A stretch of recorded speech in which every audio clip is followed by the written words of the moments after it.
내 인생의 고전에 대해서 발표할 저는 방사선학과 2학년 김다빈입니다. 먼저 제가 소개할 책의 작가와 책 소개를 한 뒤 인상 깊은 장면, 문장, 그리고 이 책이 나에게 주는 의미, 이 책을 소개하고 싶은 이유에 대해서 발표하도록 하겠습니다. 먼저 이 책의 작가에 대해서 소개해드리겠습니다. 이 작가는 프란츠 카프카로 본명은 프란티셰크 카프카이며 1883년 7월 3일에 태어나 1924년 6월 3일에 사망한 오스트리아 헝가리 제국인 지금의 체코에서 태어난 법학을 전공한 소설가입니다. 이 프란티셰크 카프카는 독일어를 사용하는 유대계 소설가로 주요 저서는 소송, 성, 변신 등이 있습니다. 프란츠 카프카의 장편들은 완성되지 않았기에 오히려 완벽한 제품으로 꼽히고 예술적 감각인 시대를 앞서간 천재 중의 천재로 평가됩니다. 오스트리아 헝가리 제국과 체코슬로바키아, 현재의 체코의 유대계 독일어 작가인 프란츠 카프카의 업적을 기념하기 위해서 프란츠 카프카 문학상이라는 국제적인 문학상을 제정하기도 했습니다. 다음으로 저의 고전에 대해서 소개해 드릴 건데요. 이 책은 프란츠 카프카에 의해서 쓰인 1915년에 제작된 변신이라는 책이고요. 장르는 판타지 소설입니다. 줄거리는 주인공인 그레고르는 어느 날 자고 일어났더니 자신이 딱정벌레로 변해 있음을 알게 됐습니다. 사업에 실패한 아버지가 아무런 일자리 없이 지내는 그런 상황에서 그레고르는 이 집의 살림을 책임지는 입장이었는데요. 하지만 그레고르가 벌레가 돼버렸기 때문에 아무도 일할 사람이 없게 되고 수입이 없게 되자 가정의 살림은 극도로 궁핍해집니다. 결국 그레고르를 버리기로 결정한 가족들은 아버지가 던진 사과에 맞은 상처가 악화돼서 그레고르는 쓸쓸히 어둠 속에서 홀로 죽음을 맞이하게 됩니다. 그리고 이제 그레고르로 인한 고통에서 해방된 가족들은 밝은 미래를 그리며 이사를 갑니다. 이 제목인 변신은 이중적인 의미를 가지는데요. 한 가지는 외적 요인이고 다른 한 가지는 내적 요인입니다. 이 외적 요인은 말 그대로 현실 자체를 의미하는데요. 말 그대로 사람이었던 그레고르가 딱정벌레로 변했다는 그러한 것을 나타냅니다. 그리고 내적 요인은 매일같이 일하던 그레고르가 현실로부터 벗어나고 싶어 했던 내적 충동을 의미합니다. 이 책은 세 가지 관점에서 해석을 해볼 수가 있는데요. 가장 먼저 가족 담론, 그 다음으로 프롤레타리아적 관점, 마지막으로 문화적 맥락의 관점입니다.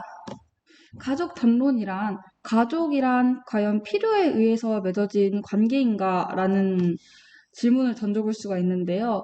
이 책에서 그레고르는 가족에게 꼭 필요한 존재입니다. 가족의 생계를 책임지고 있기 때문인데요. 하지만 더 이상 일을 할 수가 없게 된 상황이 되자 결국 가족들에게 외면당하고 말았습니다. 이러한 줄거리에서 과연 가족은 그 구성원들에게 필요한 존재여야만 가족의 구성원으로 인정받을 수 있느냐라는 주제로 생각을 해볼 수가 있습니다. 다음으로 프롤레타리아적 관점인데요. 프롤레타리아란 사회적으로 하위 계급의 일원을 일컫습니다. 이 프롤레타리아적 관점은 우리에게 노동하지 않는 존재는 과연 쓸모없는 존재인가? 라는 그런 질문을 던지는데요. 일을 할 수 없는 상태가 되어서 버림을 받은 그레고르의 상황에 빗대어 생각해 볼 수 있는 관점입니다. 마지막으로 시대 상황인 문화적 맥락인데요. 프란츠 카프카가 살던 이 시기는 당시 유대인을 학살하던 그러한 시기이기 때문에 자신이 유대임을 숨겨야 하고 그 사회는 당시 유대인을 벌레처럼 여겼는데요. 프란츠 카프카의 작품의 특징 중 하나가 이 유대인을 벌레처럼 여기는 사회를 풍자하는 장면들이 있습니다. 또 이러한 시대 상황에 빗대어서 생각해봐도 이 책을 또 다른 관점으로 즐기게 될 수 있습니다. 변신이 상징하는 것은 가족을 위해서 성실하게 일하던 그레고르가 벌레의 모습으로 변하자 처음에는 동경하던 가족들도 점차 그를 혐오하고 냉대하게 되는데요. 이는 자신이 속해 있던 집단에서조차 자신의 존재를 부정당하는 것입니다. 이는 현대인의 소외된 모습을 상징적으로 표현하고 있습니다. 그 다음으로 변신 전후의 변화인데요. 변신 전에는 그레고르는 가족의 생계를 책임지고 정상적인 가족의 구성원으로서 가족의 관계를 유지했습니다. 하지만 그레고르가 벌레로 변신하게 되자 쓸모없는 존재가 돼서 가족으로부터 소외받고 구박받으며 결국 가족 간의 대화가 단절이 되고 냉대받고 결국 외면당하는 그러한 일이 일어나게 됩니다. 다음으로 저에게 인상 깊었던 장면, 또 인상 깊었던 문장입니다. 인상 깊었던 문장은 그레고르의 여동생이 말했던 대사인데요. 내쫓아야 해요. 어째서 저것이 오빠란 말이에요. 만일 정말 오빠라면 사람이 저런 벌레와 함께 살 수 없다는 것쯤은 벌써 알아차렸을 겁니다. 그리고 스스로 집을 나가 버렸겠죠. 틀림없어요. 라는 대사인데요. 이는 유일하게 일을 하며 희생해온 오빠에게 이제는 당연하다는 듯이 희생을 강요하고 결국 이 오빠를 집에서 내보내겠다는 의지가 보이는 대사입니다. 그래서 그레고르의 입장에서 들었을 때는 너무너무 서운하고 정말 화가 났던 대사이기 때문에 이 인상 깊었던 문장으로 가져왔습니다.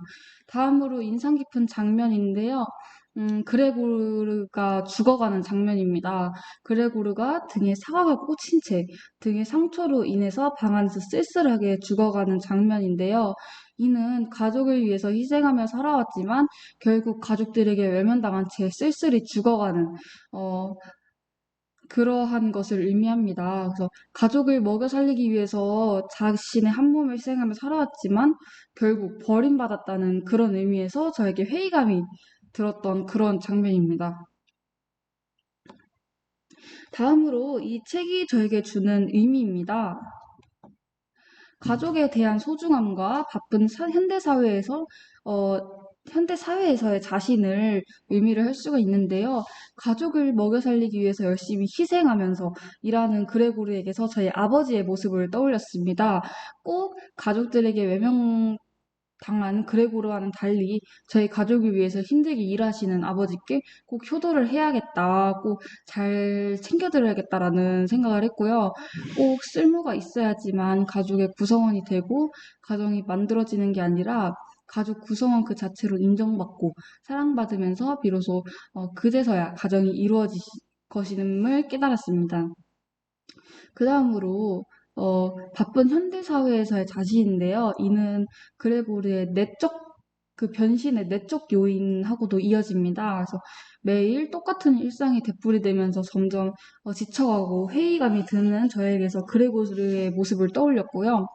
학교 생활에 너무 바빠서 잠도 제대로 못 자고 여유가 없었기 때문에 제 자신을 돌볼 시간도 부족했습니다. 그래서 그레고르처럼 현실 도피의 감정을 느꼈지만 그레고르와는 달리 노동의 고충을 해소할 만한 방법을 찾으면서 해결하려고 노력하고 있습니다. 마지막으로 제가 이 책을 소개하고 싶었던 이유입니다. 가족의 의미, 희생의 의미가 그 바쁜 현대사회로부터 자신을 지키는 방법입니다. 가족이란 혹은 가정이란 외모, 재력, 능력 등으로 자신의 가치를 입증해야만 사랑받고 인정받는 것이 아니라 그 사람, 가족 구성원이라는 것만으로도 사랑받고 인정받아야 합니다. 또 가족을 위해 희생할 수는 있지만 이를 당연하게 받아들이면 안 되고 희생하는 이에게 감사하는 마음을 가져야 합니다. 희생이라는 것은 누군가를 사랑하고 지키는 마음에서 나오는 행위로 절대 강요해서는 안 되며 당연시 여겨도 안 됩니다. 바쁜 현대사회로부터 자신을 지키는 방법인데요. 매일이 노동의 연속인 바쁜 현대사회로부터 자신을 지키기 위해서 피난처 하나 정도는 만드는 것이 좋고, 운동이라던가 취미를 만들어서 자신의 스트레스를 풀 만한 것들을 만드는 게 좋습니다. 그리고 마지막으로 마음의 여유를 찾는 것이 중요합니다. 지금까지 제 발표를 들어주셔서 감사합니다. 저는 제 인생의 고전이 프란츠 카프카의 변신에 대해서 소개해드린 방사선학과 2학년 김다빈이었습니다. 감사합니다.